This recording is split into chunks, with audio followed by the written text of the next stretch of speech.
house its own? No, but your friend is inside. His house is cold. You need a stove. Maybe I better draw one on the wall. One of our big Russian piechkas. Chernov, greetings. Good evening. The servant tells me the prince is not here. No, I've been waiting for half an hour. I've spent the time drawing up a summary of our accounts. It's not a pleasant picture. The prince has been horribly extravagant. Surely a prince is entitled to live in a house of this size. It isn't the house, it's what goes on in it. The champagne suppers. This. Oh, that. He's so Russian. I'm a Russian too, but I live in one room in a cheap hotel. Without any women's hats. Yes. Look at these crates, filled with expensive furnishing. He's used to living with beautiful things. His villa in the Crimea was a delight. The Soviets have turned it into an orphan asylum. To which the prince probably contributed 1 or 2 orphans. Do you know why he sent for us to come here tonight? No, he merely said he wanted us here at 10 o'clock. It's now almost 11. He loves to be mysterious. Perhaps he has come on some clue as to the whereabouts of that girl. I followed up on a dozen such clues. Do you think there ever was a girl who told these hospital nurses she was the Tsar's daughter? Are you suggesting His Excellency lied to us, his partners? I'm only suggesting that lying is a thing in which His Excellency excels. The story was perfectly convincing, and it happened just at the time the rumors of Anastasia's miraculous escape were flying about the Russian colony.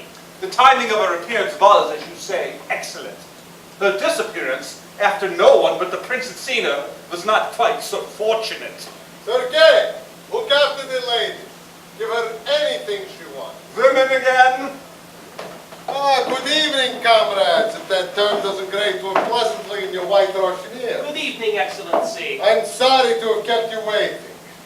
I had an adventure. Not one that we usually mean by that expression, but still, I will admit it involved a woman. Hectorville and I are wondering why you sent for us. Do you feel a strange warmth on the back of your necks? It may be the hot breath of disaster. Gentlemen, we've run into trouble. Trouble? What sort of trouble? Some of our subscribers have got together. They formed a committee with that busybody, Councillor Drivenit at its head. They ordered me to meet them. What did you say to them? Nothing. I didn't go. It's clear enough what they're going to demand. That we produce the Grand Duchess Anastasia? And immediately do. I've been expecting this to happen. Don't forget, it's been 3 months since we sent out our appeals for help. Once the girl disappeared, we should have given the thing up. Sent our investors back their money. If they are really closing in on us, we had better divide up what's left and clear out of Berlin. I don't think we get very But far. if we stay here, we'll end up in prison. A German prison. A Russian one is bad enough. Russians are sloppy and inefficient, even as barbarians. These Germans use their convicts for medical experiments. Is that true? I need a drink. But then, Why did I ever catch myself into this? Why? You went into it for the same reason I did. You needed the money. Want some? My gallstones. Conspiracy to defraud. What's the penalty? How long? Does anyone know? don't despair, my friends. We're not beaten yet. Not beaten. We're called on to produce a murdered princess. What would you say to a miracle? It seems the appropriate moment for a one. What do you mean? I wanted you to digest my bad news before giving you my good. Gentlemen, I found her. At the 11th hour, I found her. Found her? Found who? Not your Anna Brown? Yes, the same Anna Braun I spoke with that night at the hospital at Dausdorf. The same Anna Braun who told one of the nuns she was the daughter of Nicholas II. Where did you find her? I was certain I caught a glimpse of her the other night as I drove down the Rheinstrasse. She turned into a side street, and before I could tell Sergei to follow her, she disappeared. But tonight, under the spur of this threat, I returned. I made inquiries. I offered a reward to anyone who could help me find her, and ran her down at last. Where do you think? Where? On one of the bridges across the Landwehr Canal. I had the notion she was thinking of throwing herself into it. Why? Ill, out of work, half starved. Did she explain why she ran away from the hospital after you promised to help to find her family? I'm afraid she didn't trust me. I don't think she does now. And what is your opinion now that you've seen her again? Of our claim, I mean. Precisely the same as it was before. She's no more the Grand Duchess and I'm one of the murdered Grand Dukes. If she's as unconvincing as that, what makes you think Drivenitz and his friends will accept her? It's not for nothing that those nuns had faith in her story. There's certain features about her. Has she anything to back it up with? Any papers or family heirlooms? Nothing. And she's not backing it up. What do you mean? Now she says the story she told the nuns is a lot of nonsense, and she's not the Tsar's daughter. But, good God, if she denies it herself, what's hope? She'll come back to it. She's a bit unbalanced. Today her story is she doesn't know who she is, and I dare say it's true. An amnesiac? That clearly, and at times a prey to all sorts of bizarre fancies. But in her vague state, it makes her all the more ready to receive impressions. I'll make her play a little charade. And if she can't play it? Well, if she makes a mess of it, we can still point the finger at her. She's the guilty one. We're just the poor innocent dupes whom she deceived with her lies. That way she might save us from a charge of fraud. And this time are we to be taken to see the girl? Of course you're to see her. What do you say? Shall we have it in now? You mean to say she's here? In the servants' quarters. With Sergei standing guard, I told him to get her some food. She's in badly in need of it. Sergei! Bring the girl in here. Yes, Excellency. I must caution you, don't speak to her in Russian. She says she doesn't understand. What? But that makes it impossible. It's a lie. She has a definite Slavic accent. I'll break her down. I remember hearing tales of your cigarette dens. Berlin isn't Russia. If I should fail, we'll just have to picture it as a Freudian quirk, a defensive reaction brought on by a long undercover journey. Do you think they'll swallow that? Go on in. Ah, yes, come in, Fräulein. I want you to meet some friends of mine. Take a seat. Glass of vodka. Thank you. These are the gentlemen I told you about. I'm going to put you in their hands. They're going to examine you. Examine? Are they doctors? No, you won't have to undress. Just allow them to look at you. Oh, is that all? May I smoke? Help yourself. When you and I spoke just now, I offered you employment.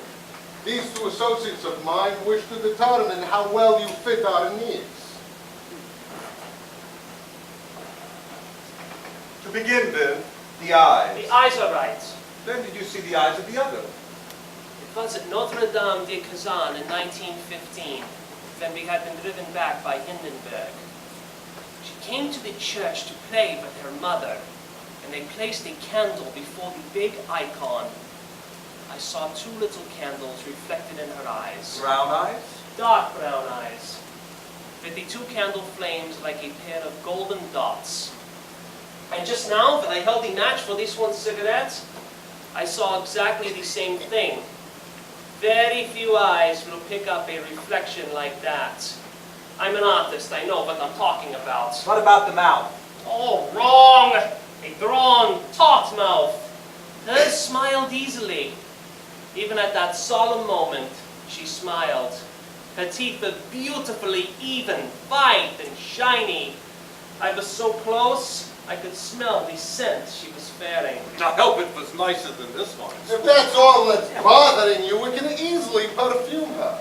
And Piotr, may I suggest that the mouth that smiled readily might not smile so much after what she would have been through. What about the height? This one looks too tall to me. Last time she reviewed our regiment, I remember as I held the stirrup for her to mount, that the brim of a kolpak came to the level of my eye. Stand up. What did you say? I said, stand up. Of course, she's 8 years older than the other was, when she died. And must I remind you that the last 8 years would not have been what the first 16 were? Go over there. I want to see how you walk.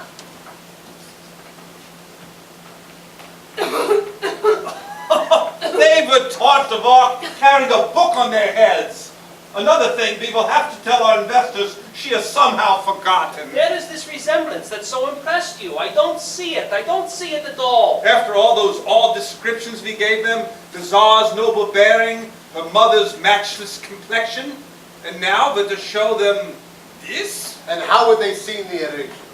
Some white-clad figure in a rapidly moving carriage?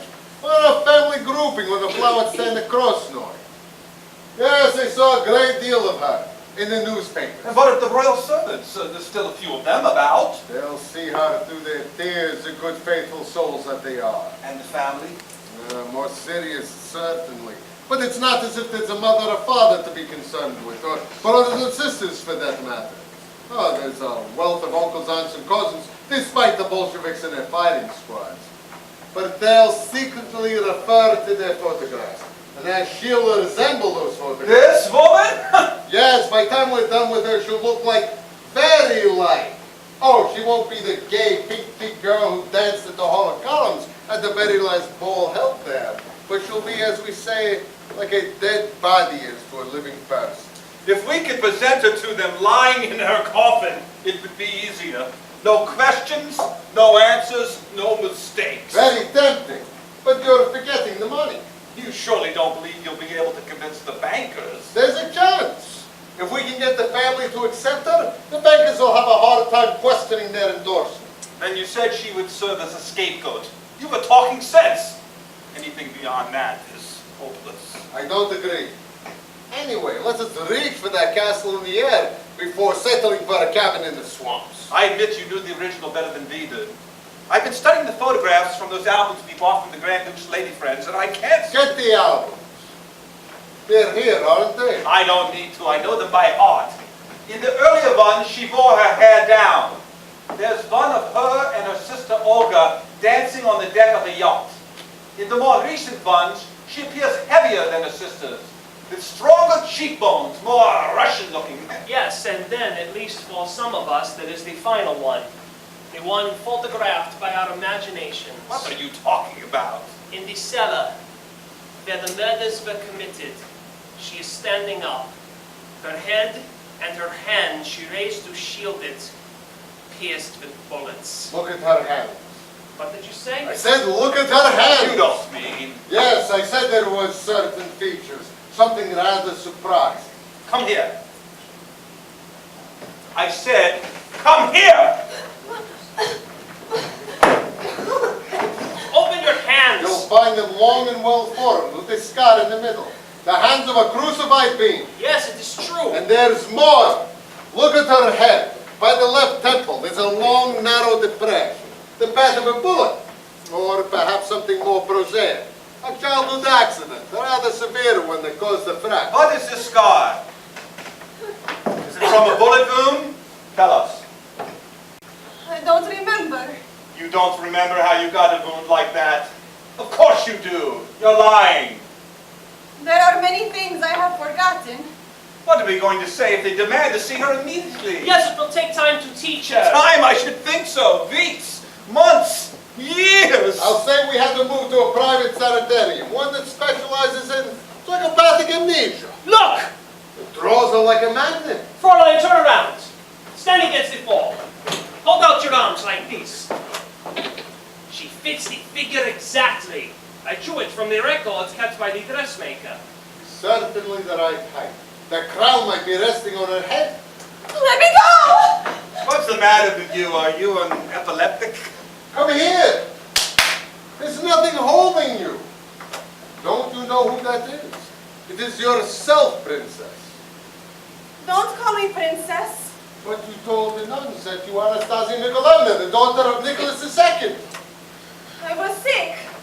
When you are sick, you get crazy ideas. Naturally, you wish to keep it a secret. You feel that if it were widely known, your life might be in danger. I made it up, I tell you. They asked me questions. Who are you? Where do you come from? Who was your father? Questions and questions, so I told them I was a royal princess. But it isn't true! Lies! Lies! Stop it! Be quiet! Who's that? Who could be coming at this hour? Want to speak to Prince Bonin. Exterminate! Quick, Serno, take it down the stairs! Oh, The cellar! That baby was killed! Pietro, quick, get rid of that photograph! Who is it? Excellency, it's Council of Derivatives. We'd like to see you. Show him in. Good evening, Counselor. Welcome to my somewhat disordered abode. I've only recently moved in here. So it appears. You needed more room, I suppose, for your account books and correspondence. The Anastasia enterprise is prospering. Enterprise? One of your partners? This is my friend, Petrovin, the artist. Artist, eh? I take it that is some of your work? Yes, we are planning to have it reproduced for propaganda purposes. I noticed the face is missing.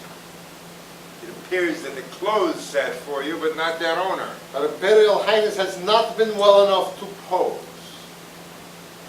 It is evident that your fortunes have improved, Prince. Wasn't that long ago you were driving a taxi? Now I see you riding around in a handsome car, giving expensive luncheon parties at the Avalon. I've been conducting certain negotiations on behalf of the Grand Duchess. Negotiations that will ultimately be of importance to you and the other investors. Investors, as you call them, have lost their patience. Some of us have from time to time have asked you to produce evidence that the Princess Anastasia really exists and is in your care. We have been put off with false replies and equally vague photographs. I have told you before that Her Highness has been ill. Her doctors insist on isolation, rest, and absolute quiet. My committee wishes to speak with her doctors. I'm sorry, she's been moved to a sanitarium in Switzerland. I, for one, am prepared to make the trip immediately. My friends and I have just been discussing the advisability of bringing the Grand Duchess here to Berlin. That will, of course, take a little time. Oh, may I? Boris Charnov, formerly a banker. A private establishment on the Nevsky Prospect, next door to the Café Ostrov. Are you okay? What is that? Some ladies we were entertaining. One of them had a glass too many. Yes, perhaps you should take care of that then. Yes, certainly, if you'll excuse me. Perhaps I should explain. These are the two gentlemen who aided in the rescue of the princess. Rescue. From whom? And from where? Bucharest. Bucharest. Really? Yes, she was in hiding. Afraid to say who she was. Afraid to even admit that she was Russian. But Turetsky's execution squad stamped her identity. On the left side of her head is a scar from a bullet wound. And another bullet, or possibly the same one, has pierced the palms of both hands. Why, may I ask, did you not come to the Russian club this afternoon and tell us all this? Because I found the peremptory tone in which you summoned me insulting. We had every reason to adopt such a tone. We are convinced we are being the victims of a hoax. What, you're saying everything I told you is a pack of lies? I am saying we were foolish to have ever believed you in the first place. The assassination took place in 1918. It is 1926. Even a return from the dead shouldn't take that long. Resurrections are a severe test of faith. There was a doubter named Thomas. This is a conspiracy, Prince Lenny, as I truly believe it to be. You have done an unforgivable thing, exploiting the patriotism of your exiled comrades and trading on their sacred loyalty. Sacred loyalties! Rubbish, my dear counselor. It's the money you and the investors are after. That's a lie. Yes, the share of the Tsar's millions are let a promise. If the Princess Anastasia really existed, she could command not only our fortunes, but our lives. I don't remember seeing you rally around the Tsar's support.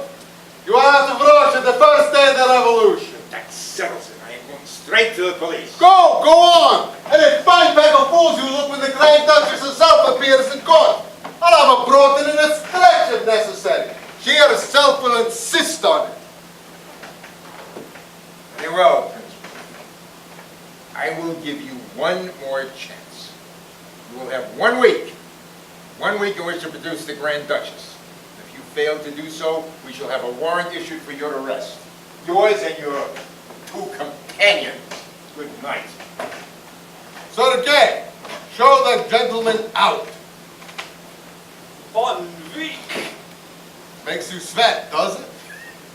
It's clear enough to see, Charnov, that you've never been shot at. It's at times like that that the air tastes it to the dark bird. We're at one of those moments now, so take a deep breath. 1 week? Varia, bring the girl up in here. Yes, Excellency. But it's impossible. impossible. We can't even make her sufficiently convincing to say she deceived us. We'll make her convincing. We must. Not in 1 week. Not as bad as it sounds. That first meeting, she'll be in bed with a nurse and doctor in attendance. A doctor? Yes, I know a man who can safely be trusted. He'll say she's not to be bothered with questions. On that occasion, her wounds will be sufficient evidence. And after that? Before the presentation to the shareholders, I'll demand 2 months convalescence. We'll say she has consumption, like cough Paris will have. We'll have to see she doesn't lose it. Yes, plenty of cigarettes will see to that. She hasn't agreed to do it yet. We'll make her agree.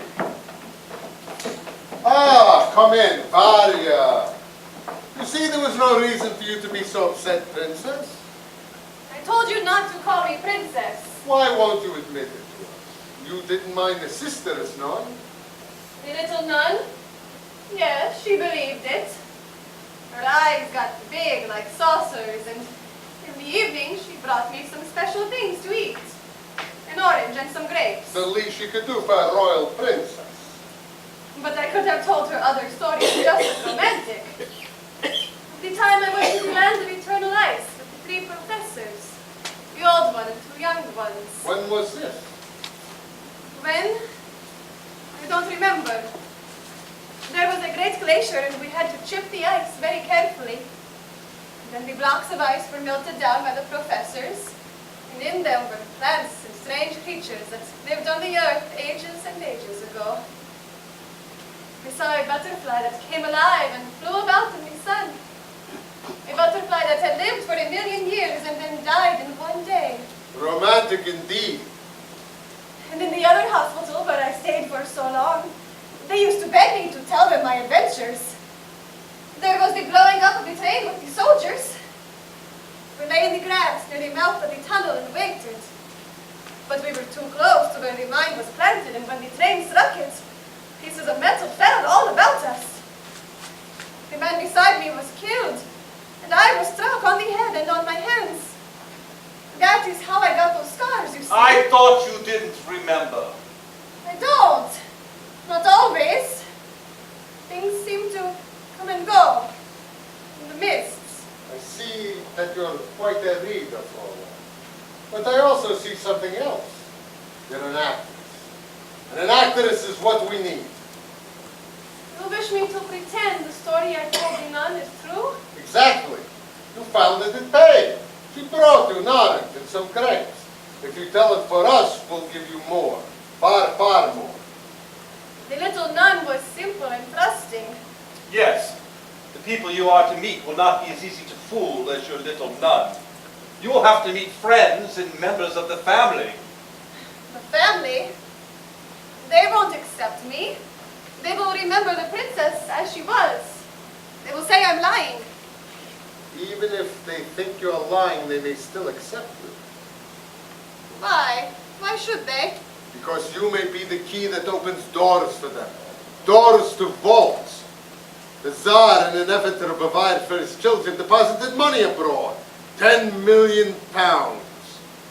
A fortune that now belongs to his sole surviving heir. And would they take me in and pretend that they love me because of money? Is that what they are like? Do you really think the Romanovs might endorse her? Some of them, yes, if managed tactfully. Dreams, crack-brained fancies. Pay no attention, it's his gallstones talking. Tell me, who would carry the most weight? The most weight. No question about it. The old icon. The old icon? What we all used to call her, Maria Fyodorovna, the Tsar's mother. People say she went mad. She happens to be here in Berlin visiting her grandnephew Paul. That doesn't sound as if she went too crazy. Not too crazy, but definitely difficult. I remember her from the old days. A tartar with a tongue like a whiplash. What about him? Him? Who are you talking about? The prince you say she is visiting, Prince Paul. I wonder which way he would go. He was her future husband. Anastasia's? Yes, there'd been no announcement of the betrothal, but everyone took in court it was for granted. The 2 were childhood playmates, second cousins. Surely this Prince Paul would be the hardest to convince. He was in love with the girl. Or was he? Royalty, who could tell? But it was a great match for him. As aside from any question of rank, the Tsar was the richest man in the world. Yes, the more I consider it, all is bored but pleasure loving. That big fortune in the bank would count a lot with him. But surely the only way he could get the money... My God. You don't think he'd be willing to marry that? It's a lot of money, remember. No. What do you mean, no? I want to go. Go where? Anywhere. Back to the nuns. Stop! I knew it. You brought me here to kill me. Kill me then, it doesn't matter. Put that pistol away, you You fool. can't let her go now! She's not going anywhere. Anna, we're not Bolsheviks trying to trap you. I can't do what you ask.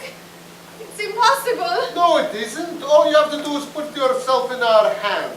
You have enough likeness to carry it off. We'll teach you what you need to know. Don't you want to be a royal princess and wear a coronet and have people kneel and kiss your hand? I think I must still be in the asylum. The woman who believes she is an angel. Or the three who sit crouched and covered all day because they have not yet been born. Perhaps you're right. Here you are with the mad general, the mad painter, and the mad banker. Only the banker is not quite so mad as the others. You expected to learn the names of half a dozen palaces, each with its servants and officials, the regiments who guarded them, tutors, title friends, court procedure. Quite a task for a woman with a bad memory. Naturally, she'll make mistakes. But the lapse of time and her head wounds will excuse her. I doubt if she even knows how to behave among people of our class. Our class? Ha! You and the Grand Dukes, I suppose. At least I belong to that class parasitically. Ah, a flea that's worked its way up a coroneted shirt. A perfect description. I must remember that. You saw her hands. They're not those of a peasant. Well, let's see how hard it'll be to teach you.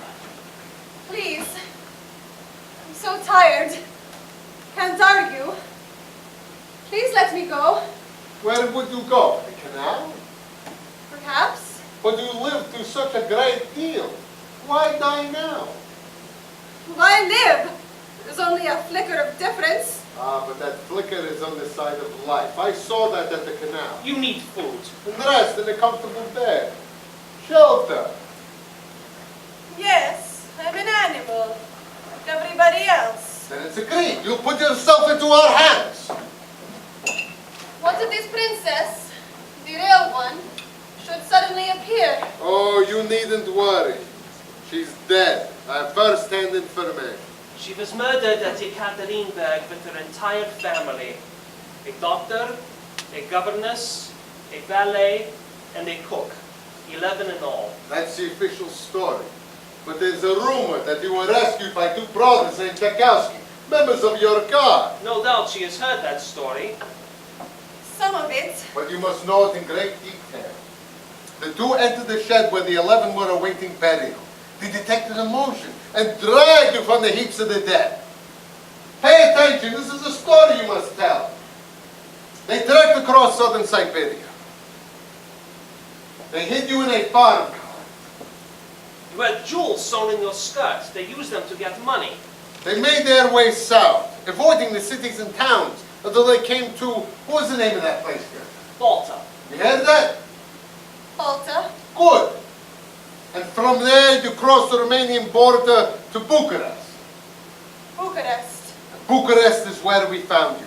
We took you to a sanitarium in Switzerland. You must remember that too. Now tell me, who was it that rescued you the night of the assassinations?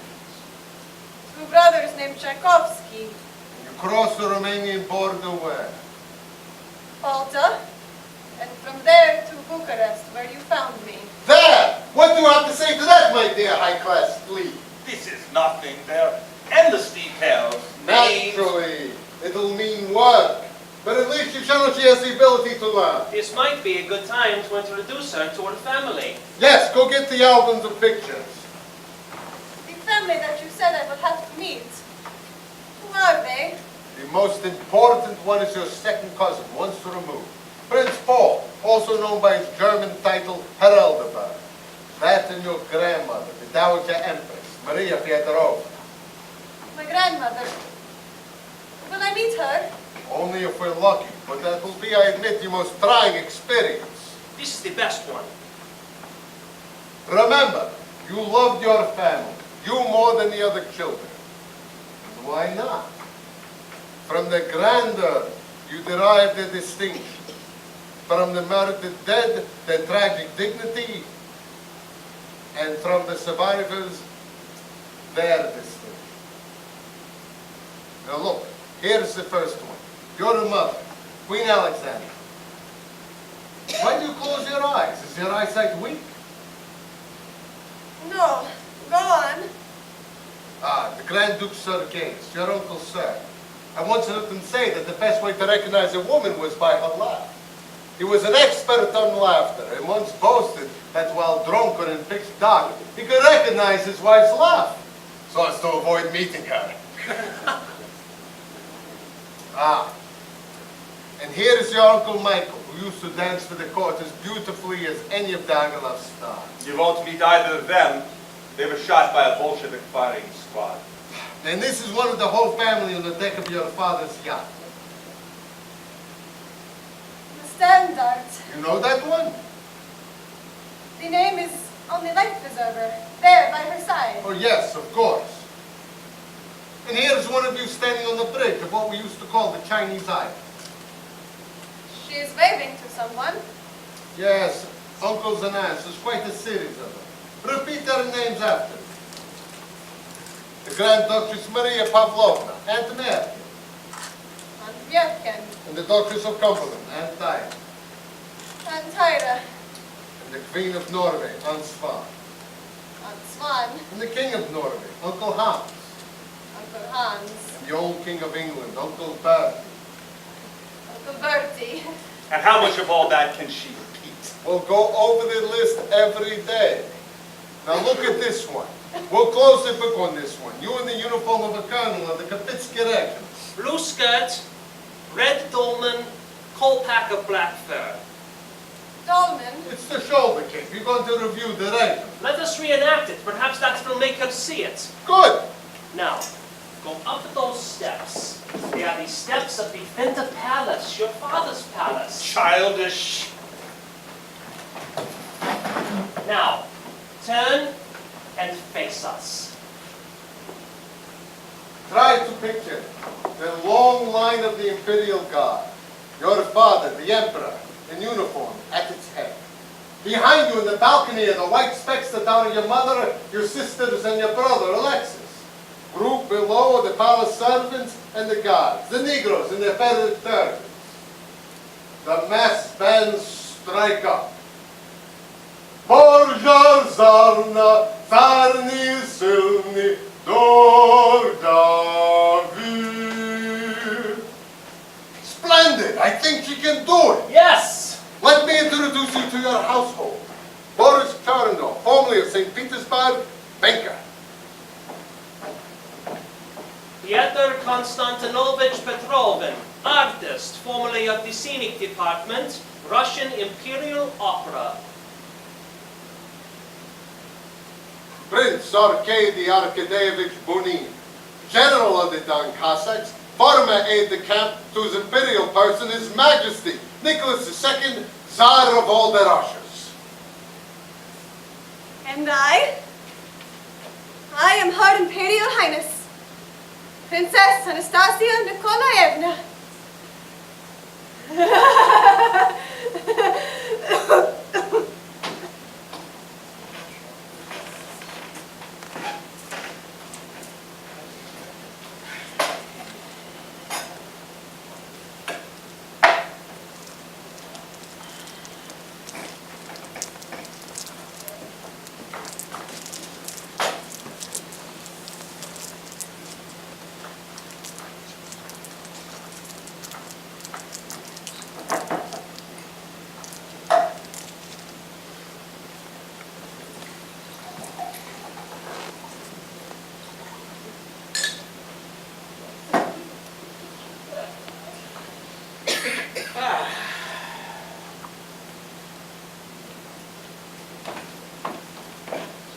Sergei! Oh, it's you! You want some? His Excellency is out. All afternoon. Where's the girl? Oh, Her Imperial Highness is having a bit of a rest. She hasn't done so well today. You mean the old Chango? He wouldn't accept her. No, but as I was leading him out, he turned around, looked at her, and he said, "Who are you?" What did she do? She stared steadily at him and gave him no answer. She's clever, all right.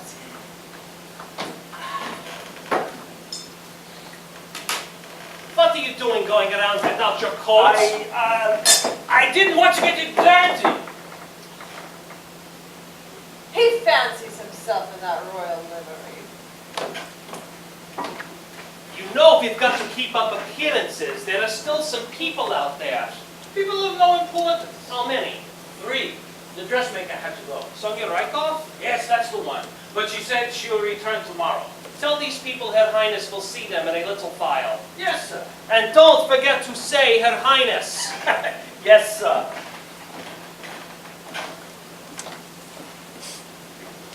Well, Piotr, how's it going? Ups and downs, the peasants, most of them, accept her without question. The illiterates, of course. They are always the loyal ones. It was Alexander II and those damn schools of his that made the Russian Revolution. What's the matter? Your gallstones? It's a question of tension. They haven't been quiet since the day of that bedside visit of Drivenitz and his pack of skeptics. They were not quite so skeptical after seeing her wounds. No, but next time she meets them, there won't be a doctor there to forbid her talking. Good afternoon, gentlemen. Good afternoon, Excellency. I have news. We're to have a distinguished visitor. Oh? Maria Feodorovna, the old icon herself.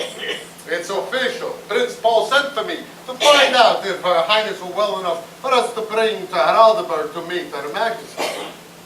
I didn't think we were ready for that, so I said no. Quite right, but... And in that case, the prince said, then Her Majesty will visit Her Highness here under my escort.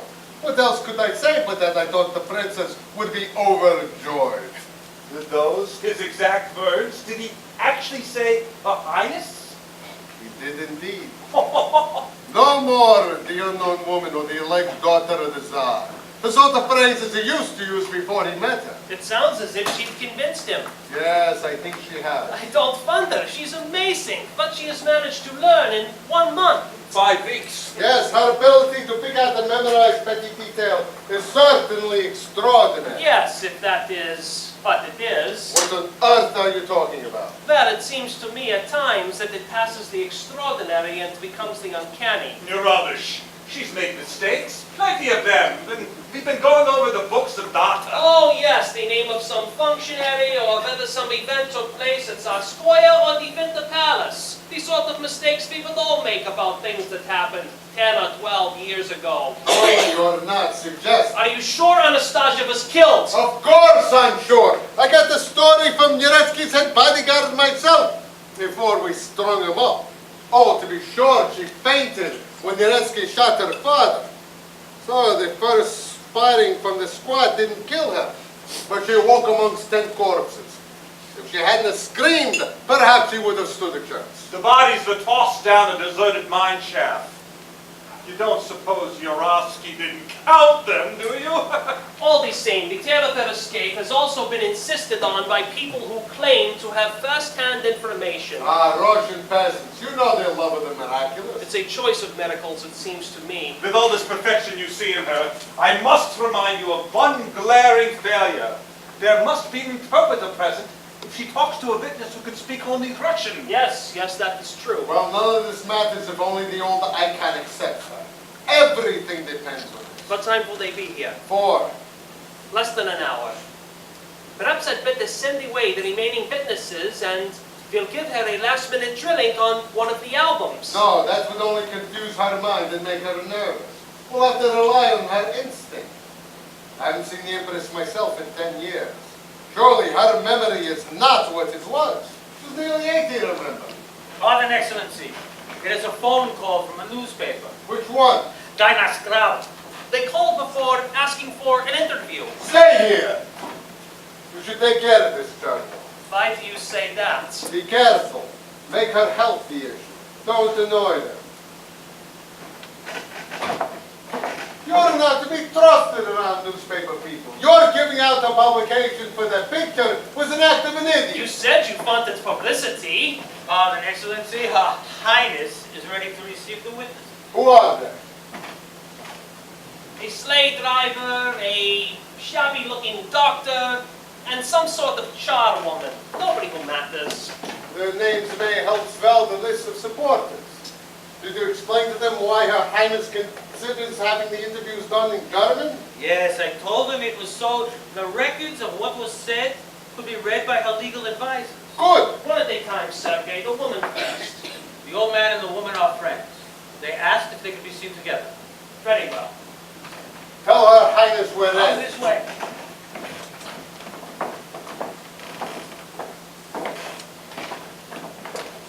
Now, my good people, Her Royal Highness is about to receive you.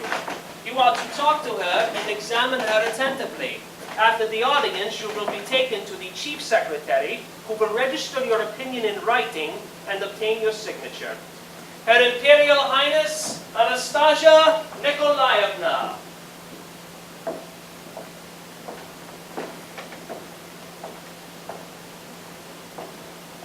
Yes, yes, it is you, little mother.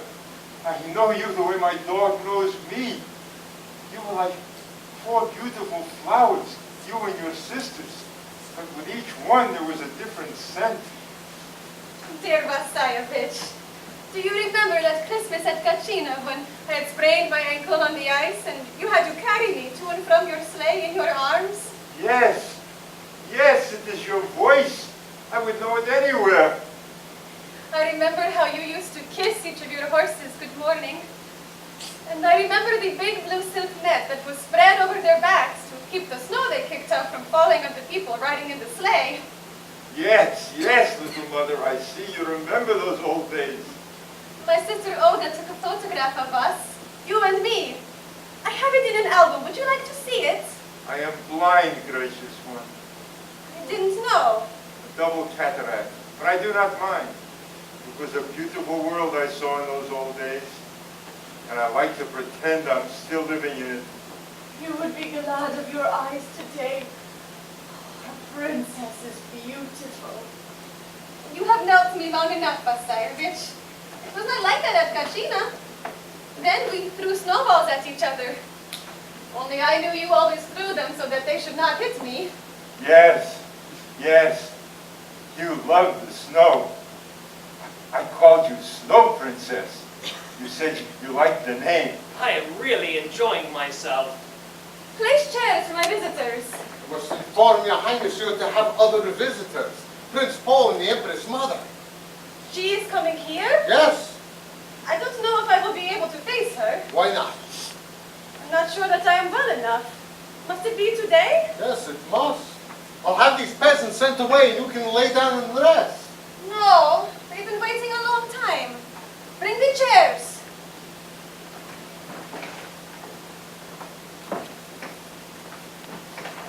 Sit here. What is your name? Anushka, Highness. You have come here all the way from Russia, Anushka? No, I have lived here in the Russian colony since 1921. You know me, do you, Anushka? Of course I know you, little mother. Where was it that I met you? In Peterhof, Rivadia, or was it in Spala during the war? In Achtrinburg, little mother. You saw me there, but nobody was allowed in the town except the soldiers. I lived there. And so they sent me into the accursed house with the 2 wooden fences about, and the darkened panes and the broken glass. The soldiers said, "You are to scrub the floorboards." So I went in, And you saw me there. sitting all alone in the dark. I had my cloths, my brushes, my pen. Yurovsky, one of the soldiers, gave me a push and said, "Hurry!" I fell to my knees as one does in a church. That vile one thought it was in order to scrub the floors. it was for you I knelt. For me, You gave me a smile and a good wish, and then you forgot I was there. The thoughts were in the clouds flying like wounded birds. I remember. I do remember. I remember the swish of your cloth as you washed the floors. It reminded me of the women's trains as they walked about the polished floors of the winter palace. I thought of the wonderful balls that were given there, that great staircase, and on every step, a huntsman in green, his gloved hand on a gilt cutlass. One of the soldiers had drawn a sketch on the floor of Rasputin all naked. I scrubbed it out. And as I did, the sun must have come out, because through the shutter a little beam of light came through. There on the floor was your shadow. I stooped and kissed it.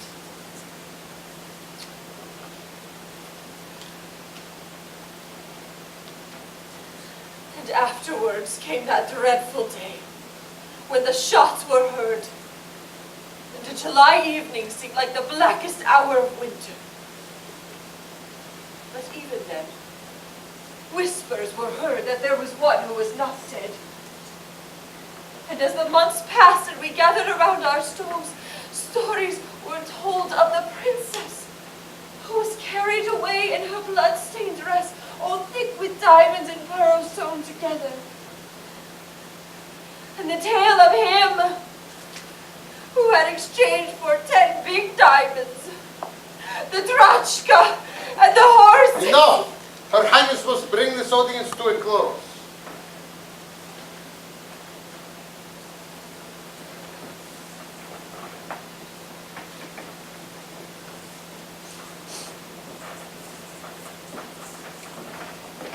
You are brought here to attest that this is indeed Anastasia Novelevna.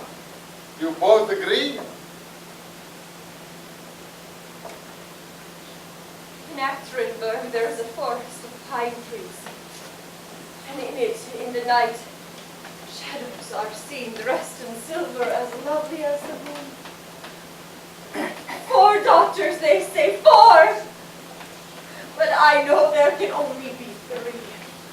Bless your Highness. Matushka, Matushka, Nasha, my servant, there is no. Goodbye, Nushka! Nushka, Ekaterinburg! Thank heaven, I'm dying for a cigarette. How dare you? How dare you light a cigarette in my presence without my permission? I beg your highness's pardon. If you'll excuse me, I just... Strange. Good, most effective. It seems the illusion has returned. Or is it self-hypnotism? With your Highness's permission?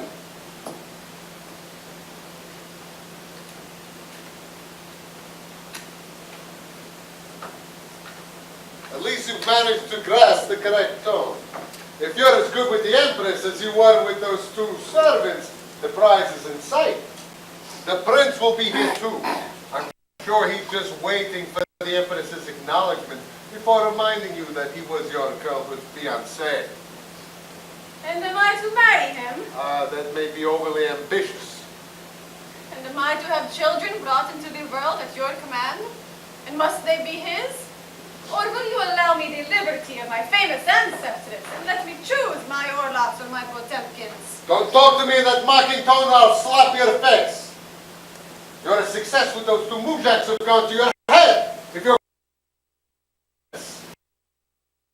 with you, if that is at all important.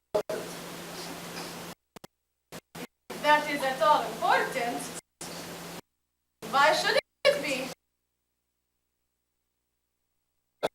Indeed. You evident that was not so clear when we first met. You are highly educated, refined. Who are you? From what family do you come? My father was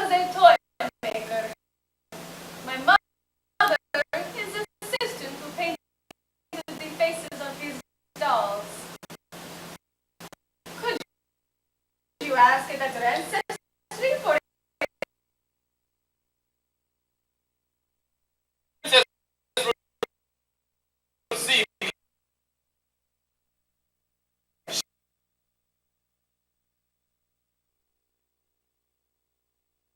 Free. Yes, so I see. I'm a doctor. But it's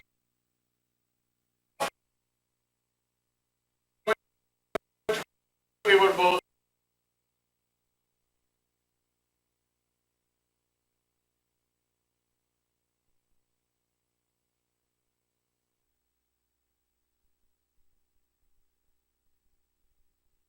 who gave you a passport to come here? Who gave you the money? I have money of my own. Anya helped me in my laboratory. She is very clever and, aside from this delusion about her family, quite sane. Is it true what this man is saying? Do you know him? Of course she does. Aren't you going to speak to me, Anya? It's more than a year since we last saw each other, since you ran away. Never mind that. Get out of here. No. Let him talk if he wants to. But it will do no good. I have been lonely since you left, Anya. I came here for a purpose, Michael. But it's no use to tell you. Have you forgotten the evening in the field of sunflowers when you ran away and I chased you? And you lay your head on a broken sunflower like a pillow, the moonlight shone in your face? I see. A royal gesture of dismissal.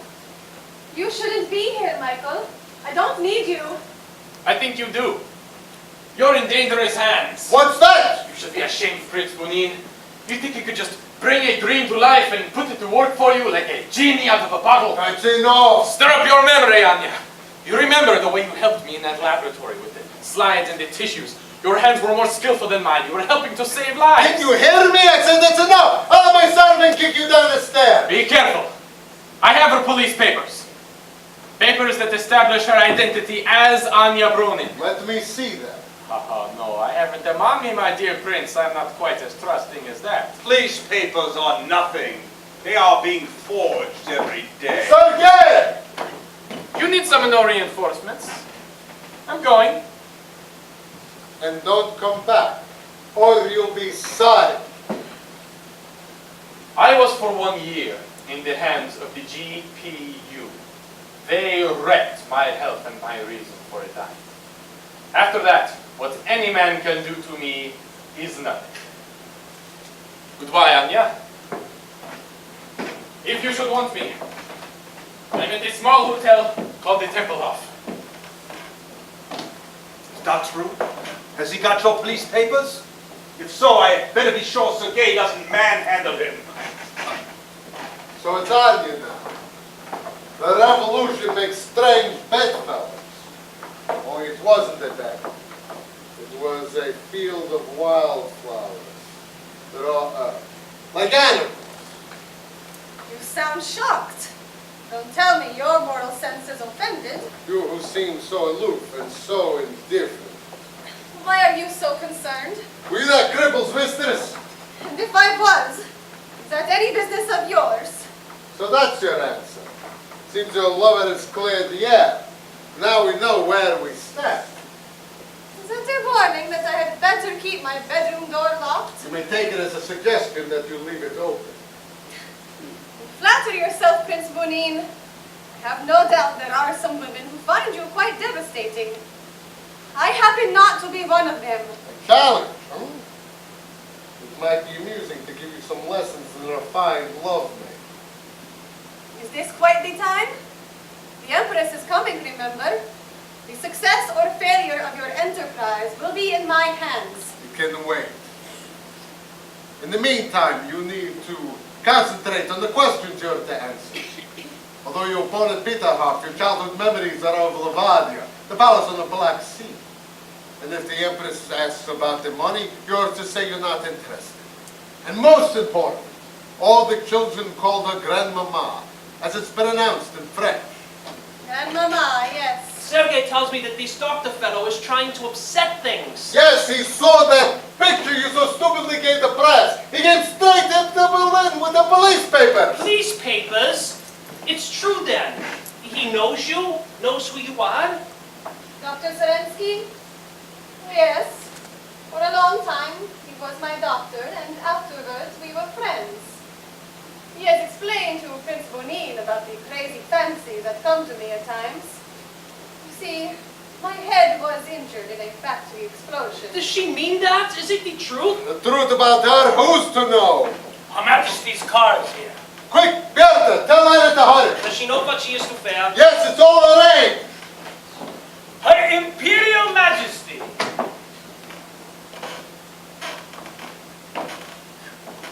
The royal livery. They're wasting no time, are they? And Arkadia Kardeyevich. I thought you were dead. Don't they shoot traitors nowadays? Let your majesty be reassured. The traditions have been observed. I was sentenced to be shot.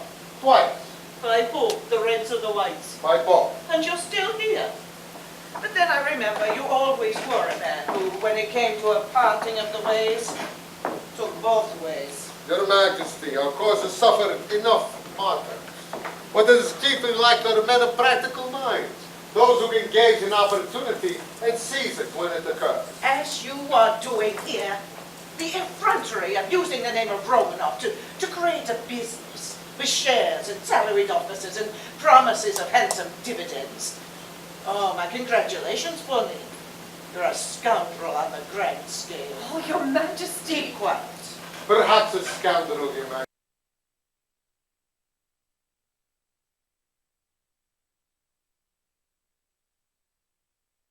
Brandy in goblets. I remember one of your mistresses from the Marinskaya Theater. You went in for actresses even in those days. She was French, if I recall, with eyes like a letter of mourning. She created a scandal in your rooms, and my husband had to call you to account. Alas, your majesty, the lady acted when off stage and behaved when on, an unfortunate reverse. She conveniently disappeared, leaving you free to tell whatever story you liked. In those days, you made women disappear. Now you make them appear. Quite the talented magician. Your majesty, the Grand Duchess had hoped you to offer her this interview so that you, better than any other person living, could attest to the truth of her claim. She had hoped, as had we, that you'd come with an open mind. My dear Bonin, I've already been shown 2 Tatianas, an Alexis, and a Marie. I'm growing quite weary of these spectral Romanovs. But I've not come to spoil your little game. Though I've not come to help it either. I've come, if you must know, because my nephew plagued me into it. I'm grateful to His Highness. But I warn you, Bonin, do not push my patience too far. I have lost everything I've ever loved. My husband, both my sons, my 5 grandchildren, my home, my position, my country. All I have left are my memories. Do not lay your hands on those. They are sacred. Now, you may go. Thank you, your majesty. Did you hesitate? Are you afraid to let your artiste perform without a prompter? Not at all, your majesty. I will let her highness know that you are ready to receive her. I believe you will meet with some surprises. Poisonous insect. Oh, so attractive. Oh, how ruthless, how masterful. Oh, a blow, a kiss, or perhaps both. I find your voluptuous fantasies quite disgusting.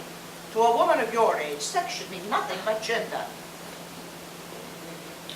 He really murdered the lady with the spaniel I eyes. didn't say he murdered her. She simply disappeared. Well, Oh, Prince Paul. here. There you are. You're here before me. I'm so sorry I had to borrow a car. It's a nuisance not having one of your own. A pity your ancestors didn't foresee a time when royalty might have to work for a living. Has anyone received you? Yes, Bonin was here. It's when I meet a man like that I understand why the revolution happened.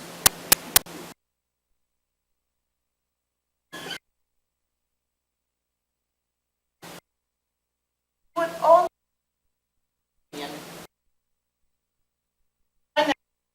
give you the blow, but I'd be surprised if you get the kiss. Does Anastasia know you're here? I believe the lady has been notified. Please, do not make up your mind until you meet her. They've gone out of their way to get my back up. Look at that photograph, the eagles on the frames, the servant's livery. Yes, I agree, it's overdone, but If Anastasia was genuine, she would revolt against it. do try and keep your mind open. You gullible Paul. You always were. You were into your teens before you stopped believing in Santa Claus. It's not as easy as you think. When I first came here, I was in no mood of eager expectancy. I was all too prepared to denounce and expose. I heard about O'Neill and his company, and I also thought the thing to be a disgraceful fraud. And then came your conversion from prosecutor to disciple, much in the manner of the other Paul, the sainted one. I was on the point of leaving, actually. Yes, I had just been shown in here. While I was waiting, I thought of my last visit to Tsarskoye Selo. Yes, I was going off to war, and the Emperor was with me. We had just crossed into the Marble Parade Hall, the Hall of Catherine II, the Black Cossacks Hall, the Portrait Gallery. Yes, everything would fall into the shadows behind us. And I thought it was there amongst those shadows that they should remain, in their fairy palace for the Black Eagles and the mighty ancestors looking down from the walls. And then Anastasia came into the room. I didn't recognize her at first. I hadn't made enough allowance for all those years and for all she had gone through. And she answered all your questions, I suppose. But what do you expect with the Bonin teaching her her lessons? O'Neill doesn't know everything. There are many sources he can draw on here in Berlin. Old friends, old servants, ghosts from our royal past. No. It isn't so much of what she knows, and it isn't the evidence over wounds, and I mentioned those. No, it's more of an atmosphere that she creates, a quiet assurance, a fineness that you feel is above all question. You sound as if you've fallen in love with her. And perhaps I have. Oh, you're quite mad. Still, it is to be expected. Your mother, poor Eudoxia, when your father died, she wanted to marry the Pope. Yes, she was always religiously inclined. So you're in love with this sleeping beauty. Well, shouldn't I be? Don't forget, she was to have been my wife. Why, we even had a ceremony of our own devising. A child betrothal. She was 12 and I was 14. It was held on the Chinese island. And does she recollect it all clearly? Well, she hasn't mentioned anything about that. It seems to have been one of her blank spots. She doesn't remember a thing like that, and still you believe. Preposterous. I've spoken to the doctors. Celesting for one of them. There's no greater authority. It seems that there was a very serious head wound and that the amnesia was almost inevitable. Sometimes O'Neill tells me that she has complete lapses and she can't... Oh, Boudin. He and his friend care nothing about this girl. She's merely a way of getting their hands on the millions my son deposited in foreign banks. Yes, to buy munitions that came too late. As usual. The Tsar was like a man riding backwards on a train. He never saw anything until it was past. Well, shouldn't we give some thought to those millions? Money means power. And one day there may be a crisis in Russia, and they may want us back. The Romanovs. Don't delude yourself. The ants are in power now. The red ants. Maybe someday they'll be replaced by ants of another color, but they will still be ants. Well, ants may be crushed. Oh, you think so? Once I went with my husband to Samara, and we saw one of those ant armies on the march. Oh, it was terrifying. Animals came screaming out of the desert, covered in the creatures, dying as they ran. And they dug trenches. My husband helped. He was like that. And they flooded them with water, but still the ants came. Millions upon millions of them throwing themselves in, so their floating carcasses became a bridge to the hordes that followed. Alexander had said that the Tsar of Russia does not run away from ants. We ran. We scrambled about our train and we fled. It was then I learned that we live in a world where numbers matter. Perhaps you are right. But the blood of those poor murdered innocents cries out. your other granddaughters, your grandson. Leave them. Leave them. Leave them wrapped in the dignity of death. Oh, Anastasia! Are you feeling better today? Yes, thank you. My cold is almost gone. Good. You know, dressed like that, you make the past come alive. Oh, this is your grandmother's moment, I forgot. Have confidence.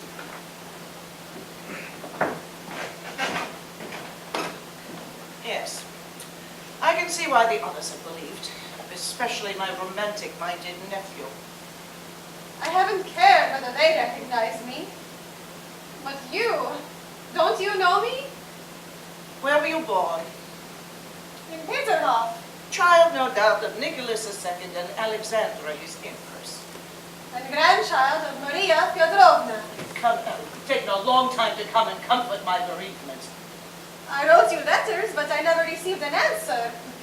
Perhaps you never got them. Oh, I've received numerous requests from resurrected Romanovs. Seems a Bolshevik firing squad were very poor shots. Twice I started out to try and find you. But there were many days when I did not know who I was. But now you do. You at least have accepted yourself. How long have you been an actress? As in your own case, Your Majesty, from earliest childhood. Yes. To be a princess is to be an actress, though not necessarily a good one. Perhaps I should have learned to be a better one if the curtain hadn't fallen so early. You are being flippant about a subject which you must know is for me a great personal sorrow. Forgive me. Forgot for a moment you would be regarding the tragedy as more yours than mine. I'm trying to keep my courage, but you are making it very hard for me. I have been without love for so long. Oh, come, come. Have there been no men in your life? I thought the story of your rescue included a Bolshevik guard who had fallen in love with you and carried you from the shed where the bodies were awaiting burial. Yes, he rescued me and took me to Romania. But he soon decided that a crazy girl was no great prize. A rescue from the very edge of the grave. Years of lost memory in an asylum. Excellent material for melodrama. Long, empty days in which the consciousness of living came only through pain. That's hardly melodrama, Grandmama. Did I give you permission to call me by that name? I'm sorry, it slipped out. I will try to guard my tongue. And you think my answer should be to grant you that privilege? That a lonely old woman should be glad to hear someone call her Grandmama? My loneliness has been as bitter as yours. You ask for recognition, for love. You do it well. Your eyes are moist, your voice full of feeling. But I can only say that the love you beg for belongs to one who is dead. You've chosen to deck yourselves in the robes of a spectre, mademoiselle, and in so doing you've managed to win the endorsement of a few poor sentimentalists, dreamers, self-deceivers. But I am none of those things. The shell that was once my heart is not so easily pierced. And so you thrust me from you. I was told you would ask me difficult questions, but it seems you are not interested enough to ask me any. So I was to catechize you, was I? Is that what your business associates told you? They mean nothing to me, these men, nor the millions about which they dream. Ah, but they told you about the millions. Oh yes, they have told me. And did you say that a Romanov may be butchered, but he is not to be bought? That should have been your answer. For if your blood is truly Romanov, you would not allow yourself to be made a cat's paw by Bonin and his crew. Tell me to whom this money should be given, and I will give it. Easily said. But you cannot give it away until you have it, and you cannot get it without first obtaining my recognition. Yes, you are being hard. You are showing me your fighting face, the wounding words barbed like arrows. I remember hearing Father say you were the toughest fighter the family has known since Peter the Great. That was at the time you and my mother quarreled over some necklace. Emeralds. Part of the imperial treasure. But you wanted to keep them for your lifetime. Who told you this? But there are many who could have known. Rasputin, for a beginning, Alex aired all her grievances to him. You wore them with your last court dress. The red velvet one with the long train. Where did you see my portrait? Or did someone describe me to you? It's strange. I only remember the large outlines or the little details. It was the worst of our quarrels. The winter palace, my private rooms, the snow falling outside the double window panes. Alex had herself formally announced by one of the lackeys. Her Imperial Majesty, thought to awe me with a title that had been my own for so many years. I was sitting by the fire. I had my jewel box on my knees. And after that pompous nonsense, I wasn't about to get up. I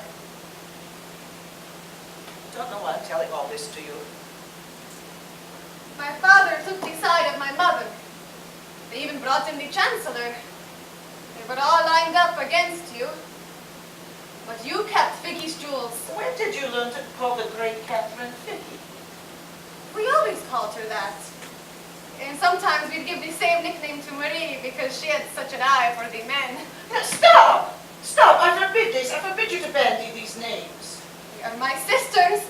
I can speak of them if I choose to. Imposter. You call me that? Yes, and I demand you stop. If you have any decency, you would end this masquerade. I'll pay you. I'll give you more than those blackguards will. Go away. Leave me. I'm offering you money. Go away, please. So you're giving up, are you? So it wasn't enough to have suffered all that. The cellar, the asylum, the cruelty. It was also necessary that I should meet you again like this. Excellent. Excellent. The tragic scene of despair. You're forgetting nothing, are you? How can anyone who has suffered so much have so little heart for suffering? I am sorry, mademoiselle. If your failure to win me over is such a cruel disappointment. Goodbye. Don't go! Well, you just told me to. Not yet. I'll say nothing more. Nothing to try and convince you. Well, then what do you want? Just a moment longer to hear your voice. Just put my hand for a moment in yours and touch your dress. Just a moment or two longer to fancy we are on the terrace of Lavadia. The smell of the sea and an echo of laughter from the tennis courts. Where Father and Olga are playing.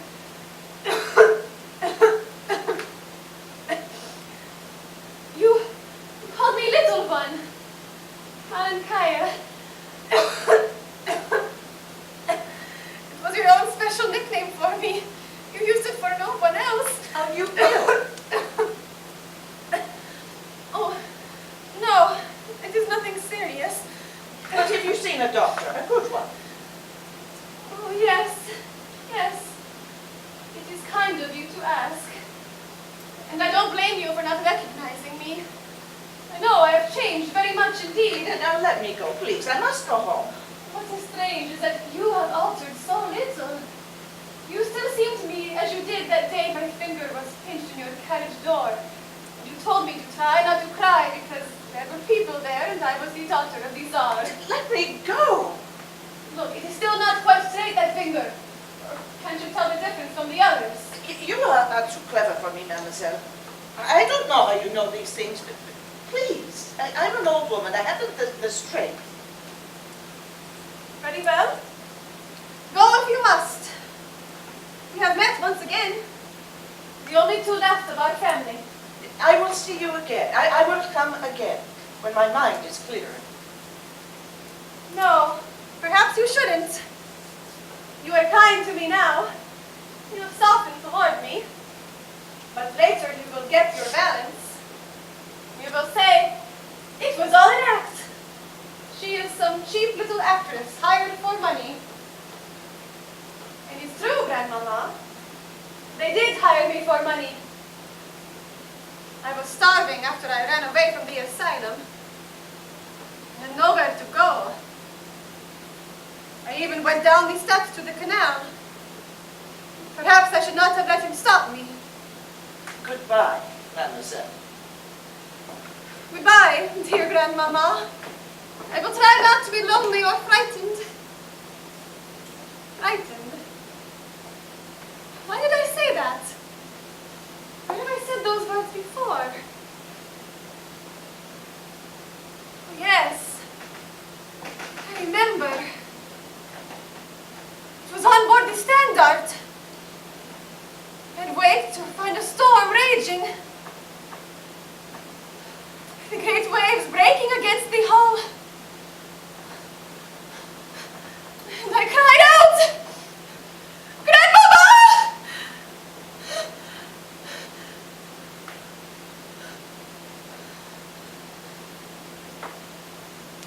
And you came to my cabin. Melancholia. Melancholia. Melancholia. At first I could not believe it. You've come from so far away, and I've waited and waited and waited. Oh, don't cry. Don't say a word. You're warm. You're alive. That is enough. Oh, I can stand no more for now. The way my poor old heart is beating. I must go now. No, don't be frightened. I'll come back. I need you. Let go of my dress. You used to do that when you were little. Be sensible, Melancholia. Here, come. I'll leave you as I used to, shall I? Talking to you as I left the side of your little bed. We can go tomorrow, if you like, to my old palace in Finland. It's still there, and it's still mine. There's a very old man there, a lamplighter. And every night he goes from room to room, lighting the empty lamps. Until for him, the rooms are a blaze of light. The other servants, they pay him no mind. They know he's foolish, childish. Maybe that's what we're all doing. Lighting dead lamps to illumine a life which is gone. Good night, Anastasia. But please, if it should not be you, don't ever tell me.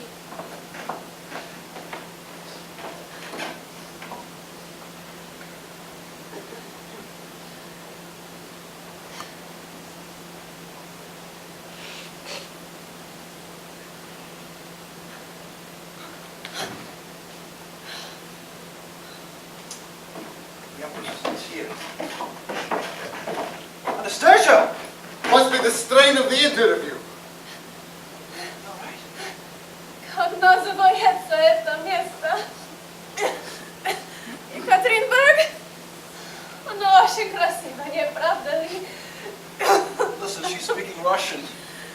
Olga, Tatiana, Marie, где вы? Olga.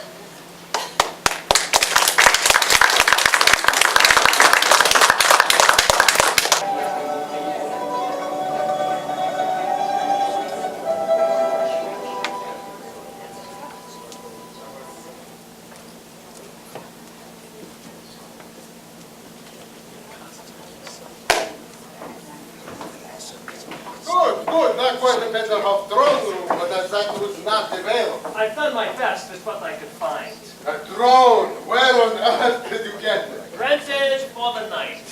From whom, may I ask? The property department of the opera. It's from Boris Godunov. Couldn't you get the Chalipin as well? I have nearly as good. A group of Russian singers from the St. Basil's choir. Yes, I heard them as I came in. Very effective. There will be a stream of Glinka, Borodin, Grachananov, old Russian hymns. By the time of the presentation, they'll be drowning in their tears. Ah, Russian lilies. The sentimentalists will be impressed. They will be ushered into the ballroom when they arrive and entertained there until the moment comes for them to be presented. Is there plenty of champagne? Of course, and vodka for the more violent patriots. And we're going to be dealing with a mass of petty jealousy, so the seating arrangements... I know. I've given Sergei his instructions.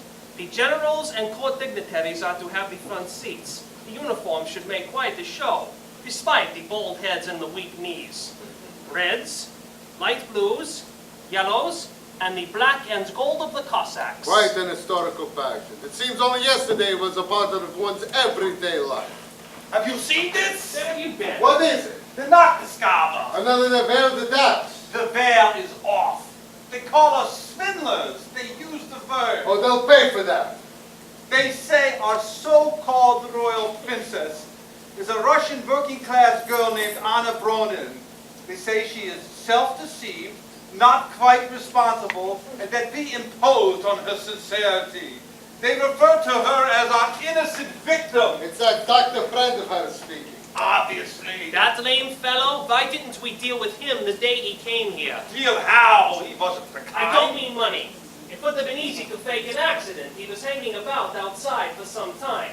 Ah, whatever the doubts are brought up by this paper will be nothing compared to the Empress's endorsement. Possibly not, so long as you can be sure the Empress is coming. The croaker again. That invites bad luck. The bad luck came when you allowed Prince Paul to cart the girl off to her Aldeburgh. Allowed? How could I stop him? He claimed the right as her fiancé. He said the Empress insisted on having her with them. You don't know what may have happened. What guarantee have we that even Anna will be here tonight? One that is outstanding in the case of a woman. She had 3 fittings of the dress she's to wear. Did the Empress accompany her on these visits? No, first woman said that she was alone, but she came in the Empress's car. I find that reassuring. How is the dress? A dream in white and gold. Wait till you see it. And the tiara? It's there on the table. I kept it for you to pass on. They're paste, of course, but good paste. They deceive any eye except the jewelers. And we have none of those among our guests. It appears our fortunes are beginning to turn. You may yet fulfill your destiny as a painter. And you will be able to restore your stable of racehorses. Not to mention your even more attractive stable of mistresses. Ah! I shall go to America. It is the only country left that has a true respect for wealth. You are true Russians, both of you. Realities never bother you for long. Pardon me, Excellency. Councilor Drevenitz would like to have a word with you. Show him in. You seen this article? Good evening, Counselor. You're early. I am talking about this newspaper, this article. What do you make of it? It's the work of a Bolshevik agent. General Martov has phoned the newspaper office. They say they have proof. Of course they have proofs. Manufactured in Moscow. What is pitiful is that white Russians, whose hearts and purses are concerned, are too blind to see through this attack. As against this attack, there stands the Romanov family. True if they are really backing your claimant. Of course they're backing her. And now that that's disposed of, I have some information of importance. The Tsar's Swedish bankers are coming tonight. What? Yes, I didn't tell you. Councillor Krafting and Count Stromberg will be here. Really? The heads of the Svenska Handelsbank. How wonderful. But what if they've read this article? Oh, that won't bother them. They're most favorably disposed towards us. I just spent an hour with them in the suites at the Adlon. And the romance of the reunited lovers. It's a page right out of Hans Christian Andersen. You must admit, sir, that Prince Bonin has managed things very well indeed. Well, I shall go back and tell General Martov to stop upsetting people. Oh, that reminds me, we're having a little problem over the order of presentation. There's a dispute regarding precedence, whether it should be governed by rank or the amount each one is subscribed to the fund. Is that the list? Yes. Here, give it to me. I'll look it over and advise you. Pardon, Excellency, but Her Imperial Highness is here. Here, alone? She came in through the garden entrance. Oh, quite right. This way she won't meet any of our guests unexpectedly. Tell Her Highness I wish to speak with her. Yes, Excellency. But the Empress? She'll be coming later. I suppose that the choir will start the anthem the moment she arrives? The choir has its instruction. Of course, of course.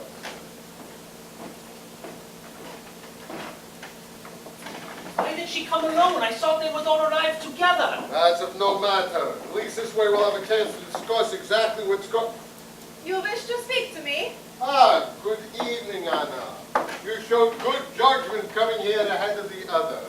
There are matters for us to discuss. Oh, This is a night of importance. The night of nights. the night I am to be presented to my people. Did you make any slips while you were staying at Teraldenburg? Slips? Mistakes, blunders.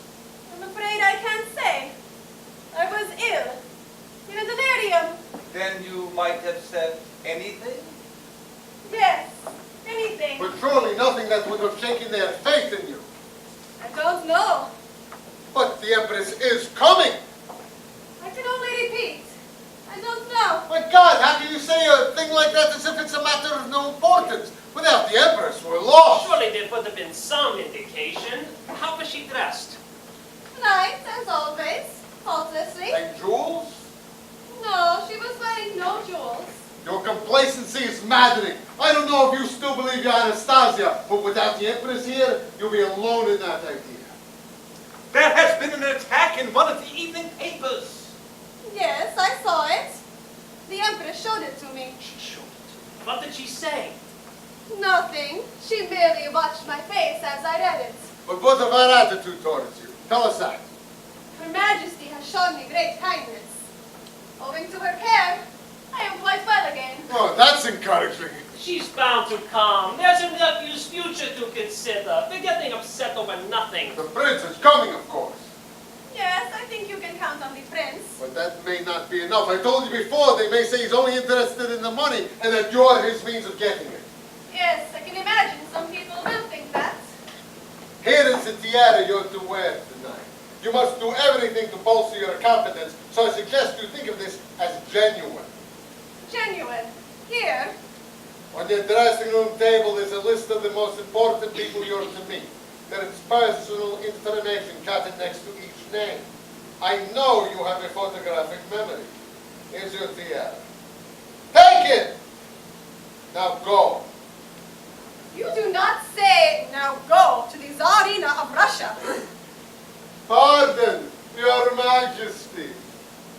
You speak of my memory. How good is your memory, I wonder? What do you mean? It was a lovely autumn morning at Krasnoye. There was a riding contest, and Marie and I were both to take part in it. We had Irish hunters given us on our birthdays. You helped me mount, and holding my hand, said something too personal. I raised my riding whip. Was it I? If not, how did I know about it? It was not from your books. And you, the artist, you saw two candle flames reflected in my eyes, standing in a dark church in front of the icons. And beneath the icons was a bunch of wildflowers that some poor person had left there. Yes, that is true. Our Russian yellow lilies and some blue flowers. Yellow and blue. Who could have told you? Did I speak of it? Perhaps you did. You must try and remember. Blue and yellow. No one could have told her. It's impossible. Yet how did she know? The Empress told her, reminding her of things the real Anastasia had repeated. Yes, of course. That explanation may satisfy you, but not me. You're a fool. Of course it's that. Let him have his dream. Your argument before was that she couldn't speak Russian. Well, she can speak Russian. We all know that now. Her Imperial Majesty! Ah, thank God. Ah, the entire syndicate. I think you'd better give me my smelling salts, Lieberman. You're early, Your Majesty. May I offer that as my excuse for not being at the door? Save your apologies. Pomp without power only makes dethroned royalty look ridiculous. Is the lady here? She is at her dressing table. Go! Oh, there are guests arriving. Yes, Excellency.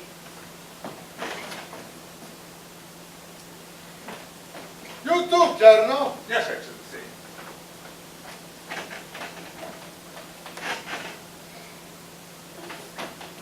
I see you instruct your associates in the old traditions. Your overbearing manner is quite impressive. I mean, what is this?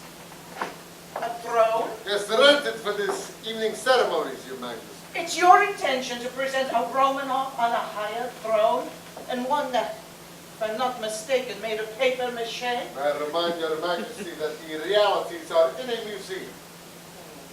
Yes, and our actual court robes can be seen in London at Madame Tussaud's. I trust Her Highness will soon be able to provide herself more suitable furniture.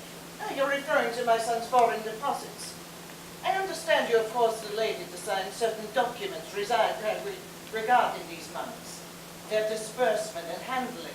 I admit, Your Majesty, that the sum we asked Her Highness to assign us may seem overly large, but my associates and I have gone to a great deal of trouble. A great deal of trouble indeed. Impudence. Oh! Did you speak? Oh, it's just such a lot of old friends arriving. Oh, to think they are still alive. Only half alive, most of them.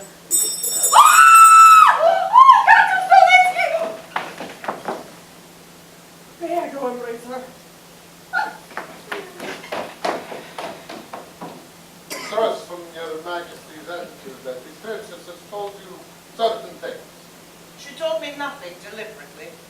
But the night my nephew brought her to me, I sat by her bedside for many hours. She was in a delirium. Yes, a delirium whose fires were very illuminated.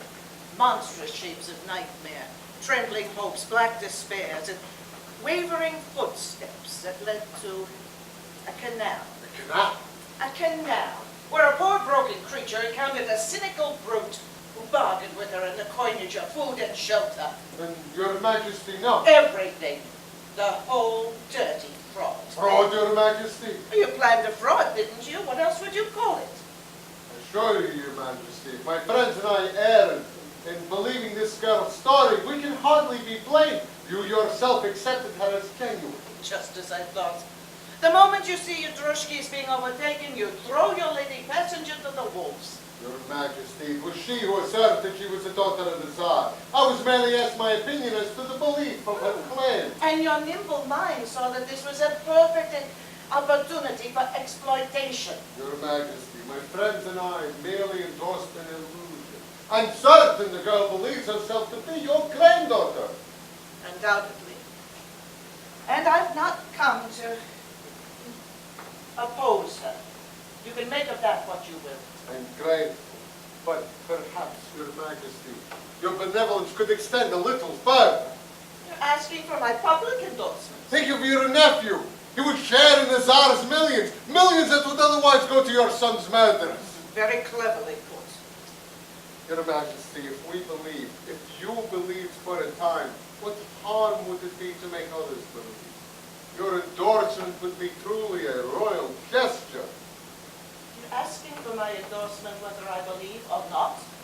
You're inviting me, Marie Petrovna, Dowager Empress of Russia, to join with you and your friends? Kings and queens are nothing but names. A museum for our symbols of power, a Madame Tussaud for our clothes. And we're so easily gotten rid of. A bomb or a plebiscite doesn't. But you've made one mistake for me. There is a tradition that is in our blood. At once our royal burden and our royal privilege. We have pride. Not in our position, but in who and how we behave. But Your Majesty, without your help, I greatly fear! The audience is over. I'm through with you, Akardevich Putin. There you are. How are you, dear Grand Aunt? Feeling better. Thank you. I glanced in the ballroom as I came by. Where on earth did you dig up all those diamond dog collars, those jeweled kokosniks? It's like a medieval dance macabre by Stanislavski. Is anything wrong? Right so. Her Majesty has refused us our support. Refuse? That's impossible. convinced she has no doubts regarding the princess. Her whole attitude displays real devotion. And perhaps you can persuade her. I best keep out.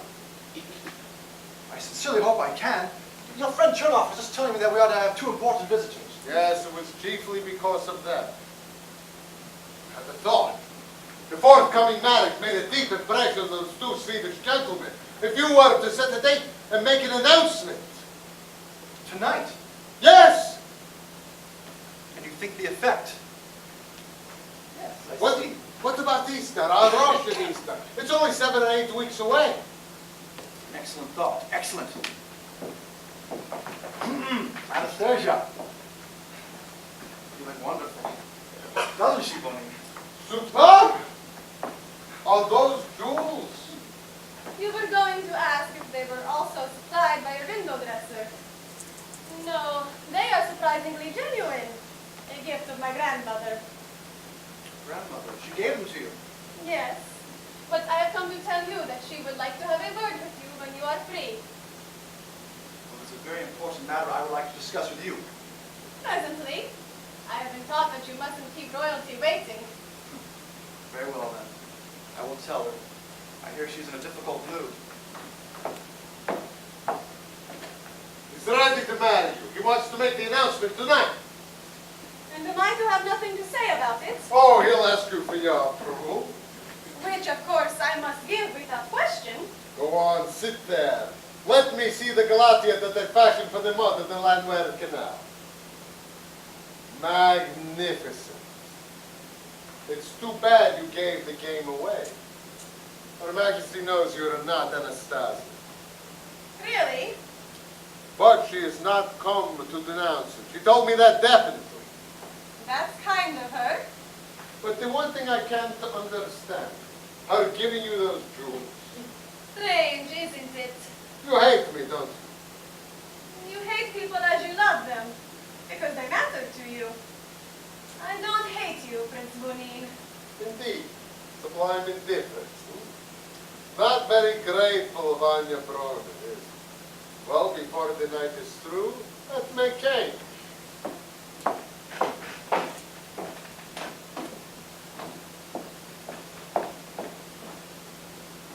No, I'm sorry, you cannot go in there.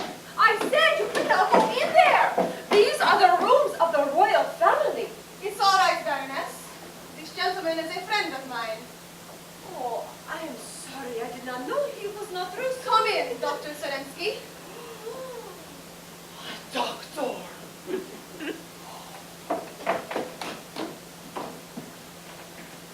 How lovely you look. How well.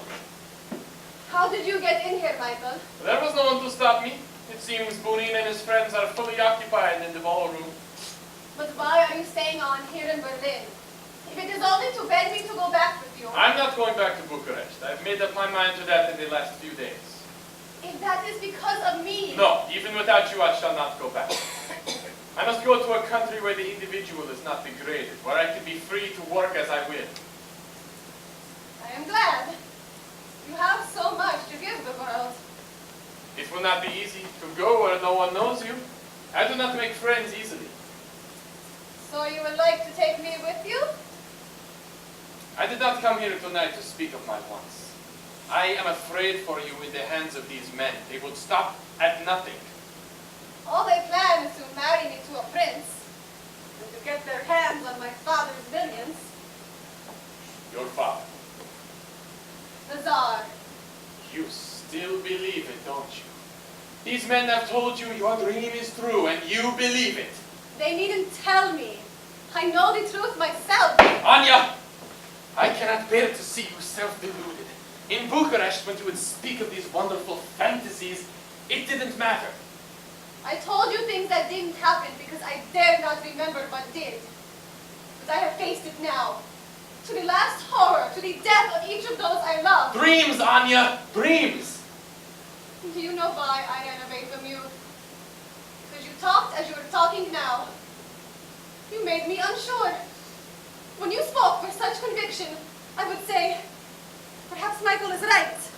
Perhaps there was a factory explosion in which my head was injured. There was. I remember when it happened. It was the day we arrived in Bucharest. Tchaikovsky saw it as a likely excuse to get rid of me. So he brought me to the hospital with the story that I was one of the factory workers. You said yourself how the mist would rise up all around you and everything would become unreal. Yes. And I would be lost, not knowing who I was or from where I had come. It's a terrible feeling, Michael.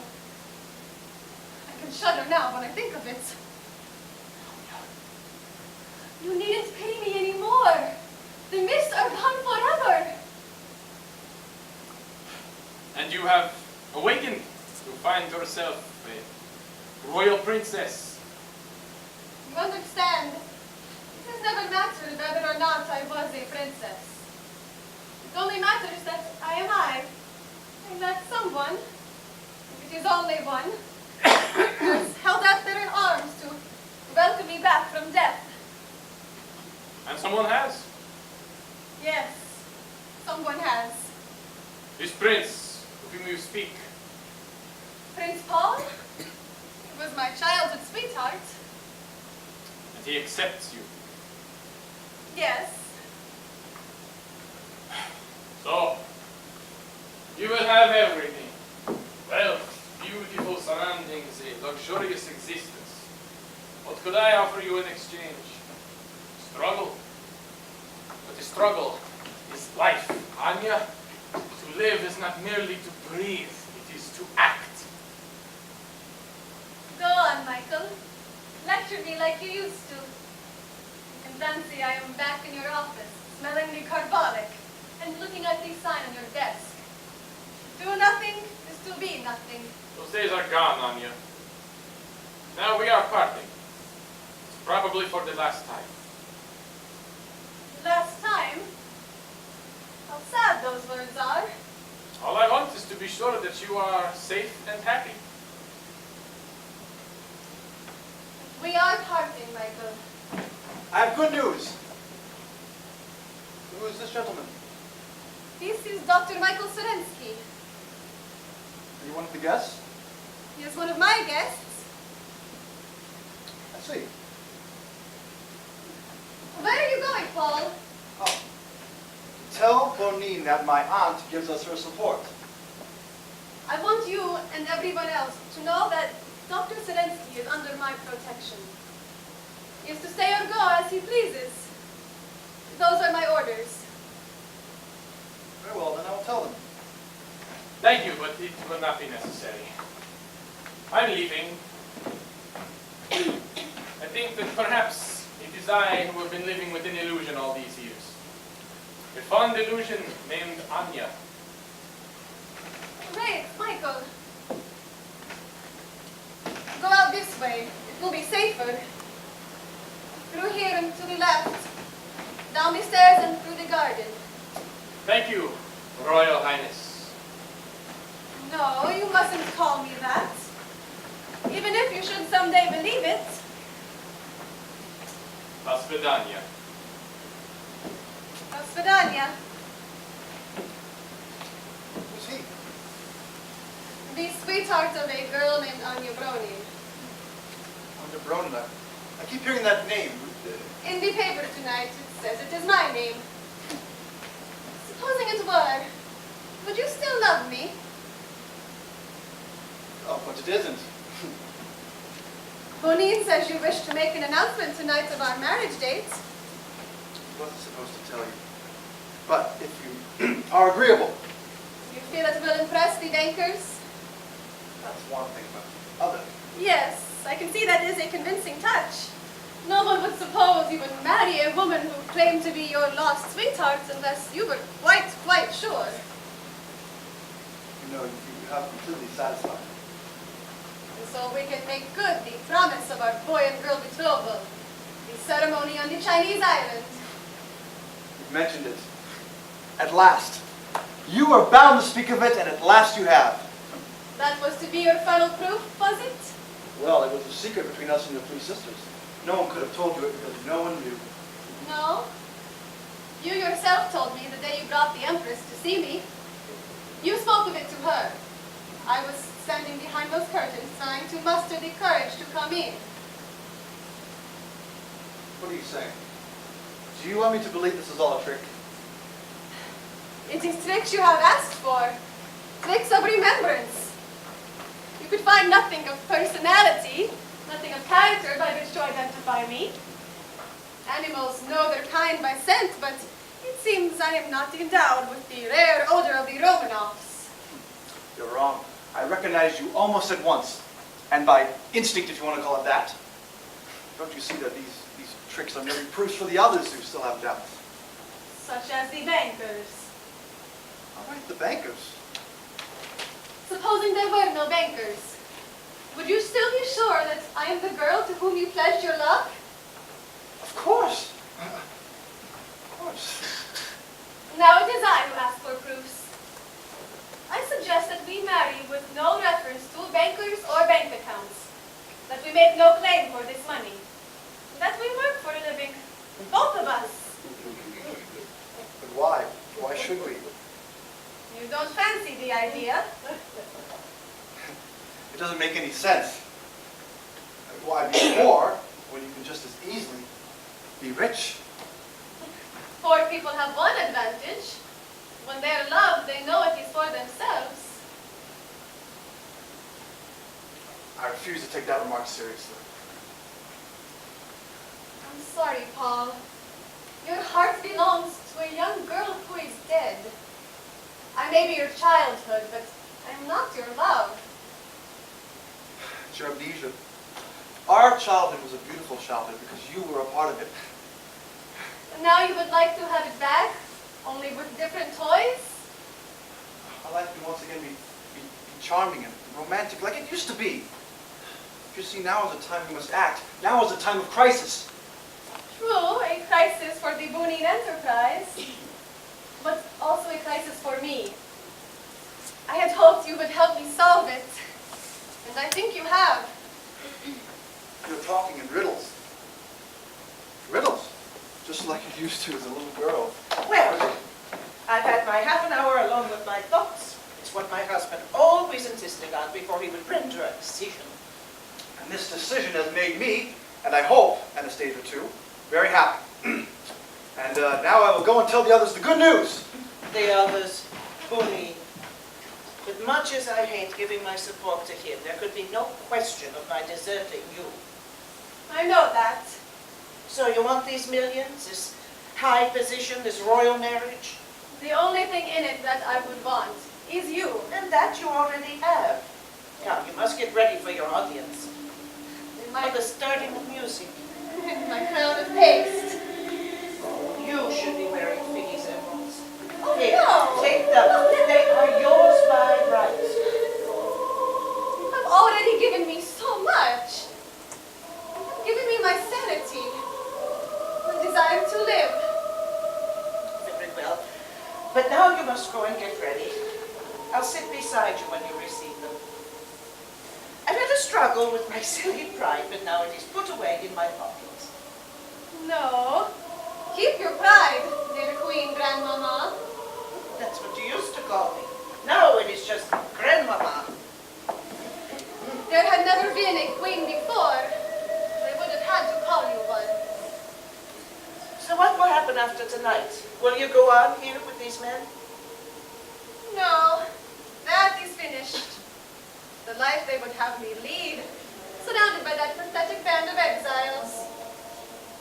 Listen to that music, Grandmama. The past. Always the past. But the past was strangely beautiful. Yes. The figures move gaily, charmingly. They sing, they dance, they laugh. But behind them is a painted backdrop.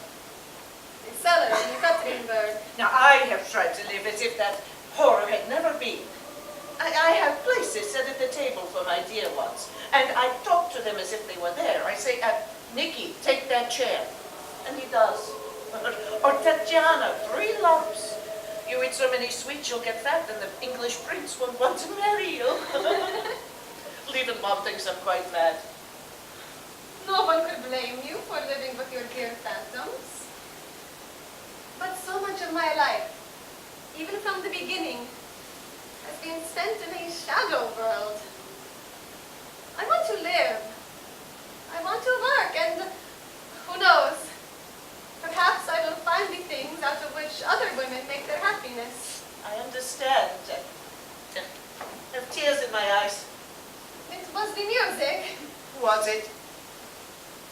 I feel I should like to put my arms about you and cry with you, but I remember what you told me when I pinched my finger. Princesses must never be seen to weep. True. Come. Let's get ready. Sing anthem. Does it mean anything anymore? Oh, it still sets my blood tingling as it did when the bands of the Imperial Guards played it in the courtyard by the Winter Palace. I remember. God preserve our noble Empress.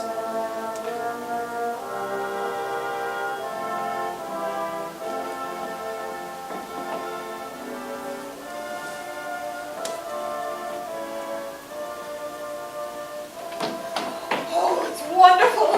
Glorious! Prince Paul has told them all that you endorse Her Highness. They're all at fever heat. Keep your brooches undone. It is? Oh, thank you. Prince Paul has having trouble holding them back. They want to come storming in here. It's a complete triumph. They're all laughing and crying. The opposers are beaten and the doubters are silenced. All of the doubters, yourself included, Bonin. Isn't Anastasia ready? They're all clamoring to see her. She's in her rooms. Just now, while enthusiasm is at its height, Baroness Liebenbaum, will you be so kind as to inform Her Highness that we are ready? May I help? If you like.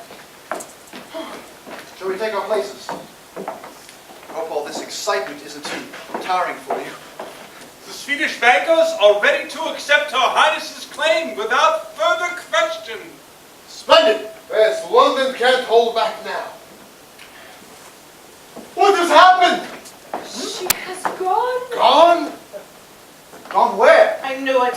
She didn't say anything. Does but Your I knew it. Majesty know? It'll do you no good to go after her. She won't come back. She'll never come back. What? I don't understand. What does she want? To find her life. Her real life. I don't understand. That man who was here earlier. Perhaps, I do not know. She's gone. I'll call the police. I'll have her stop. If only you'll say she's mentally deranged. Yes, it's in our hands now. Your word will be enough. You're her fiancé. What do you say, Paul? Would you send her back to the asylum? No. But there are 10 million pounds at stake. 10 million! I said!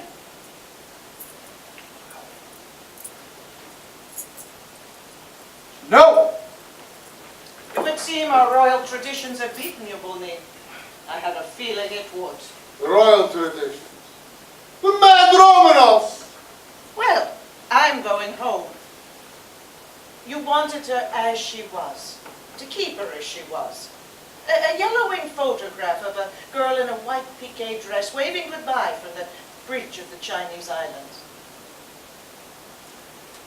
Come, little Bob.